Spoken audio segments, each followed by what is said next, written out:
ओम गम गणपते नमः. ओम गम गणपते नमः. आज सोमवार 1 डिसेंबर 2025. आज सोमवार 1 डिसेंबर 2025. अर्थातच आजचा हा महत्त्वाचा दिवस म्हणजेच एकादशी, आणि ती पण मोक्षदा एकादशी आणि गीता जयंती असे दोन मुहूर्त, म्हणजे दोन्ही दिवस अतिशय महत्त्वाचे आज. त्यामुळे आजच्या दिवसाला महत्त्व प्राप्त झालेलं आहे. अर्थातच ह्या एकादशीला मोक्ष एकादशी का म्हणतात, एक कुतूहल निर्माण होतं. आणि म्हणून मी माझ्या जेवढं वाचनात आलं, जे मला माहीत आहे ते आपल्याला सांगण्याचा प्रयत्न करतो. तर आजच्या एकादशीला मोक्ष एकादशी म्हटले जाते.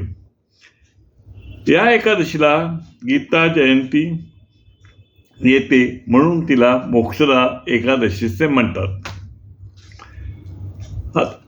असं म्हटलं जातं की मोक्षदा एकादशीला आपण उपवास केला तर आपल्याला मोक्ष प्राप्त होतं असा एक धार्मिक कल्पना आहे, धार्मिक श्रद्धा आहे भक्तांची, आणि ती सत्य आहे. आता याला भगवद्गीता हे सर्वांना माहिती असलेली गीता आहे, आणि त्याचे वर्णन मला काहीच करण्याची गरज नाही आहे. त्याचं वर्णन सर्वांना माहिती आहे म्हणजे अतिशय उत्कृष्ट असा हा भगवद्गीता ही वाचन ज्याच्या येते त्याला अनेक फायदे होतात.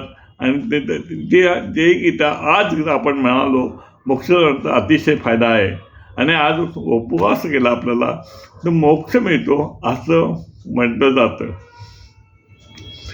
पण ह्या मोक्षाचा म्हणजे नेमका फायदा काय होतो, मोक्ष मिळतो, दुसरं नेमका काय फायदा होतो. उपवास केल्याने, भगवद्गीता वाचल्याने मानसिक ताण कमी होऊन आत्मविश्वास आपला माणसाचा वाढतो. मानसिक ताण कमी होऊन आत्मविश्वास माणसाचा वाढतो.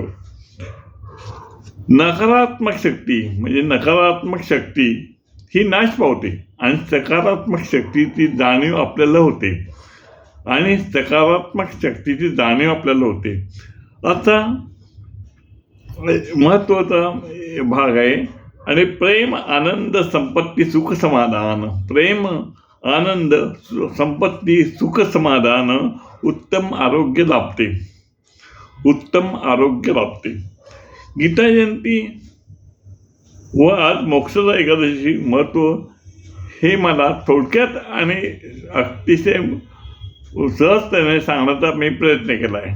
आता सर्वांना मोक्षदा एकादशी म्हणजे काय माहिती आहे, गीता जयंती माहिती आहे, पण ज्यांना कोणाला काही कल्पना नसते की आपण बघतो मोक्षदा एकादशी आहे किंवा गीता जयंती आहे म्हणजे प्रत्यक्षात काय आहे हे सर्वांना माहीत असावं, हा माझा एकमेव हेतू. नमस्कार. ओम गम गणपते नमः. ओम गम गणपते नमः.